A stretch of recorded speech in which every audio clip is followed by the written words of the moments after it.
Y bueno, ya estamos en contacto con el psicólogo Álvaro Gutiérrez, quien estará comentando sobre cómo podemos gestionar nuestras emociones. Álvaro, muy buenas tardes, bienvenido. Hola Maya, hola Leli, bueno, es un gusto siempre estar aquí dirigiéndome a tu teleaudiencia, ¿no? Bueno, Álvaro, es importante que nosotros empecemos a gestionar nuestras emociones aún en cuarentena. Viene la anterior entrevista, tú nos comentabas de que cuando volvamos, por así decirlo, a una normalidad, pues tenemos que tener nuestras emociones bien gestionadas. En este caso, por ejemplo, en la cuarentena, creo que muchas personas estamos perdiendo fácilmente la paciencia y pues no estamos gestionando bien nuestras emociones. ¿Qué podemos hacer? Sí, definitivamente, Arely, es algo que está bien ligado a lo que va a pasar posteriormente, ¿no? Cuando todo vuelva supuestamente a la normalidad. Cuando yo me refería al manejo de las emociones o a la gestión de las emociones, me refiero básicamente a entender de que nosotros como seres humanos tenemos distintas emociones con las que nacemos, por un lado, y las emociones secundarias o sociales que son las que vamos adquiriendo, ¿no? Básicamente, digamos, las que nacemos son 8, entre ellas está el miedo, la alegría, la tristeza, el enojo, el asco y la sorpresa, ¿no? Como las primeras. Pero adicionalmente a estas, que son, como te decía, con las que nacemos, están las sociales, ¿no? Las emociones sociales o secundarias, si quieres, y estas son las que vamos adquiriendo por ahí en el tema trabajo, ¿no? En el tema estudio. Por ejemplo, la vergüenza, el alivio, la satisfacción, la molestia, la serenidad y demás, ¿no? La paciencia también. Entonces, en esta cuarentena, estas nuestras habilidades, nuestras emociones secundarias han ido teniendo un incremento, digamos, pero un incremento que va a hacer de que no podamos gestionarlas tanto, ¿no? Por ejemplo, en la casa tienes bastantes emociones día a día, ¿no? ¿Por qué? Porque estás con tu hija, estás con la esposa, estás con tu familia y demás, ¿no? Ahí está la alegría, la tristeza, el enojo cuando reniegas y demás, ¿no? En el tema ya de la gestión como tal de las emociones, querida Maya, querida Beni, es importante de que nosotros entendamos de que ninguna emoción es mala, ¿no? Y lastimosamente en nuestra crianza, en nuestro sistema educativo incluso, no nos ayudan a entender eso, ¿no? Porque desde chiquitos criamos a los niños diciéndoles, está llorando, ¿no? Está el hijo llorando por X o Z motivo y está dando una emoción, o está saliendo una emoción de enojo, digamos, ¿no? Claro. Entonces nosotros les decimos, ¿por qué está llorando si los hombrecitos no lloran, ¿no? Entonces les enseñamos eso, ¿no es cierto? De que no está bien mostrar las emociones, no está bien reconocer nuestras emociones. De alguna manera, ¿no? Como padres, como familiares, desde chiquitos les estamos enseñando incluso a reprimir ciertas emociones que en un futuro pues pueden traer consecuencias, Álvaro. ¿Esto es cierto? Sí, definitivamente, ¿no? Por ejemplo, el tema del miedo, ¿no? Tú sabes de que el miedo es una respuesta a situaciones de amenaza, ¿no ve? O sea, no es de que el miedo es porque, como dicen los papás, ¿no ve? El miedo es de, perdón que use la expresión, pero es de maricones, no tienes que ser mariquita y demás, porque son términos con los que estamos creciendo y están creciendo los niños. Entonces, el miedo básicamente, como te decía, es una respuesta a una situación de amenaza. O sea, qué bien que tengamos miedo, ¿te das cuenta? O sea, qué bueno de que nosotros como seres humanos podamos experimentar el miedo. Eso significa de que estamos generando una emoción ante una situación, ¿no es cierto? El hecho de que a nosotros nos digan, no tienes que tener miedo, hace de que veamos a una emoción como mala, como negativa, o que perdamos esa emoción, ¿no? Entonces, ¿qué es lo que pasa? De que nuestra sociedad se deshumaniza, porque llegamos a ser menos emocionales y nos volvemos más, sí vale el término, máquinas, ¿no? Claro. Entonces, o como decimos, ¿no? Más fríos, que ya no quieres sentir, que como que le vale todo. Bueno, Arely, yo sé que tienes también preguntas. Así es, buenas tardes, querido doctor, pero bueno, en esta ocasión muchos de nosotros estamos conviviendo con nuestros hermanos, con nuestros papás todo el día y pues también estamos demostrando esas emociones, esos sentimientos, pero cuando hay una discusión, muchas veces antes era, anda, da una vueltita y luego hablamos, pero ahora no se puede hacer eso. Entonces, ¿cómo nos podrías aconsejar tú como psicólogo de poder pues manejar esas situaciones? Claro que sí.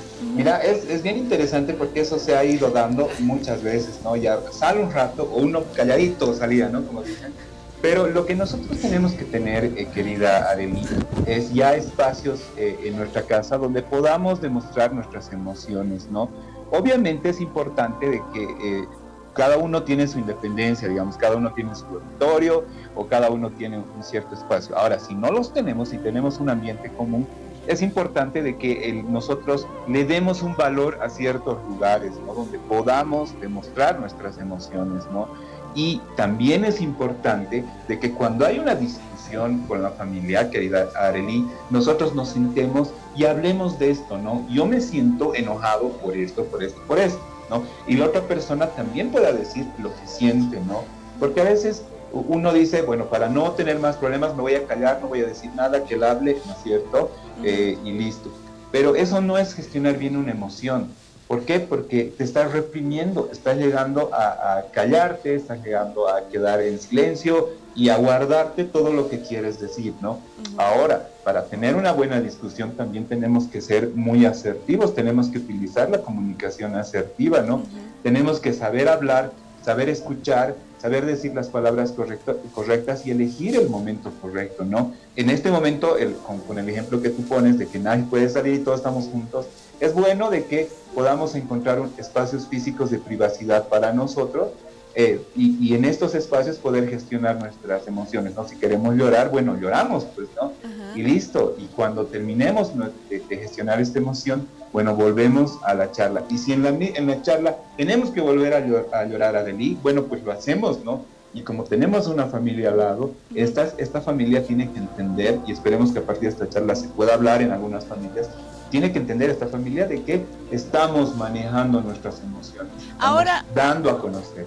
Álvaro, ahora, agarrando un poco el ejemplo de Arely, ¿por qué no tomamos este ejemplo de las parejas? Tú bien lo estabas mencionando, muchas personas deciden quedarse calladas, tal vez para no lastimar a la otra persona, porque sabemos que cuando estamos enojados o estamos en una discusión, muchas veces pues se nos sale cosas que tal vez no queremos decir o lastimamos aún en gravedad a la otra persona con nuestras palabras. ¿Cómo podemos nosotros tener, no sé, una discusión de pareja, nosotros ya gestionando nuestras emociones, en este caso de renegar esta emoción de rabia, por ejemplo? Claro que sí. Es muy interesante lo que tú dices, porque eso es algo con lo que nos chocamos comúnmente, ¿no? Que en las relaciones de pareja uno no deja de, o sea, uno cree tener la razón, pero para que el otro no haga mayor problema, porque es el más violento, digamos, entonces prefiere quedar callado y demás, ¿no? Entonces, lo importante en este tema, querida Maya, es, si es que es tu pareja con la que convives, habla antes de que suceda el problema, ¿no? Es importante de que la comunicación tiene que ser antes de que sucedan las cosas, ¿no? En este caso, mira, una pareja hoy están viendo una película, termina la película, está muy bien y dice que mira, cuando nosotros tengamos algún problema, es importante de que tú me apoyes, es importante de que me escuches, es importante de que yo también te escuche. Entonces, tener como un reglamento, si vale el término, interno como pareja, para que la discusión se maneje en esos términos, ¿no? Ahora hay parejas que tienen emociones bastante fuertes, ¿no? Y llegado el momento se olvidan de los reglamentos, de los acuerdos previos a los que han llegado, ¿no?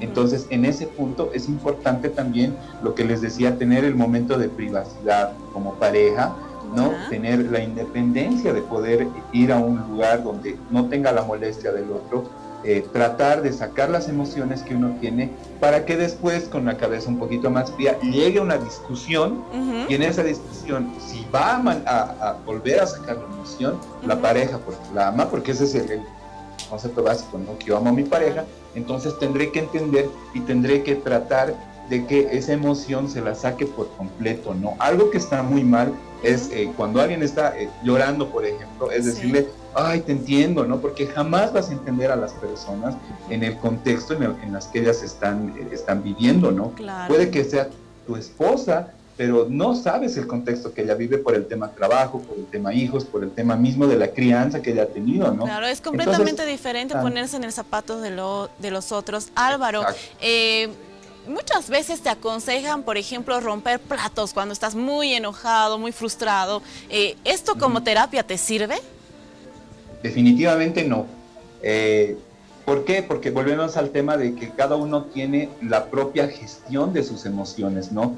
O sea, cada uno tiene una forma de gestionar las emociones. Nosotros podemos aconsejar a alguien, pero no es una receta que va a funcionar en todos, ¿no? Es importante de que nosotros nos conozcamos, querida Arely, y sepamos qué nos lleva a tener un momento tranquilo, qué nos lleva a tener un momento de relajación ante un problema, ¿no?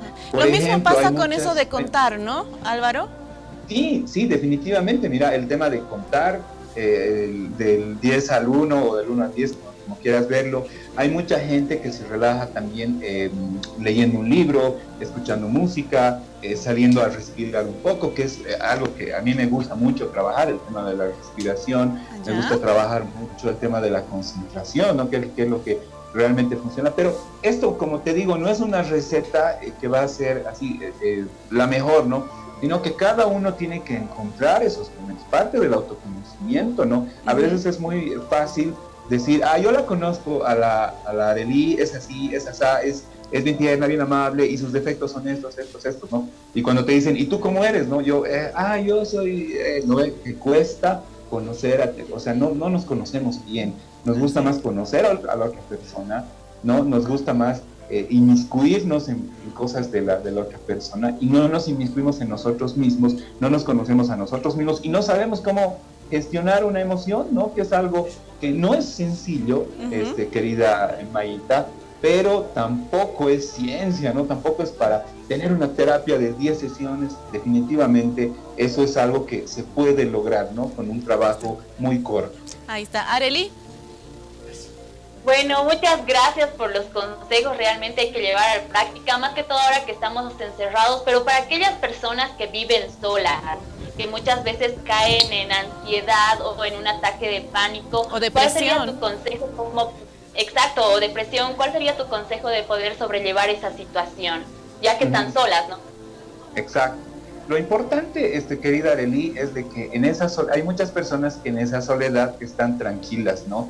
Que han encontrado en la soledad esa tranquilidad para no tener otro tipo de emociones, ¿no? Porque hay gente que no es una enfermedad, por si acaso, no está mal que uno viva solo o que tenga una vida solitaria, en absoluto no está mal, pero es importante también de que podamos reconocer nuestras emociones a partir de la convivencia con otros, incluso seres vivos, ¿no? Por ejemplo, el tema de las mascotas es muy importante para una persona que esté sola, para poder también de alguna forma gestionar sus emociones, ¿no?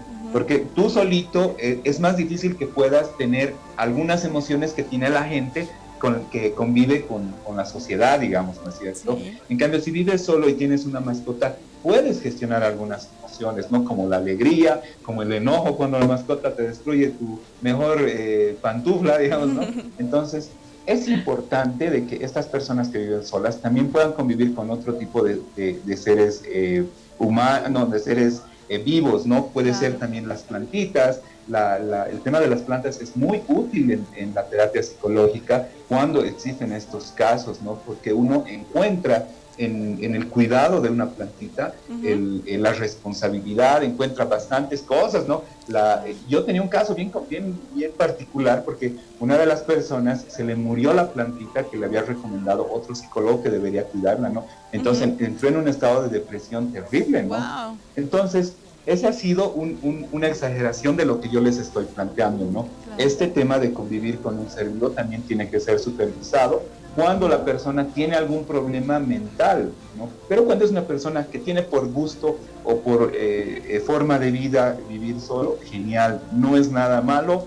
No se asusten mamás, si es que uno de sus hijos quiere vivir solo, está bien, está perfecto, ¿no?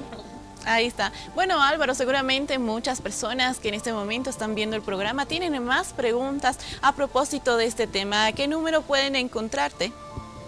Claro que sí, estoy atendiendo en el 796-85-785 para cualquier duda, comentario y bueno, nada, pues cualquier cosa los espero en ese número. Ahí está. Muchísimas gracias, Álvaro, por haber estado esta tarde con nosotras y pues por tocar este tema tan importante, la gestión de emociones. Será hasta una próxima oportunidad. Un abrazo, Arely, Gracias. un abrazo, Maya.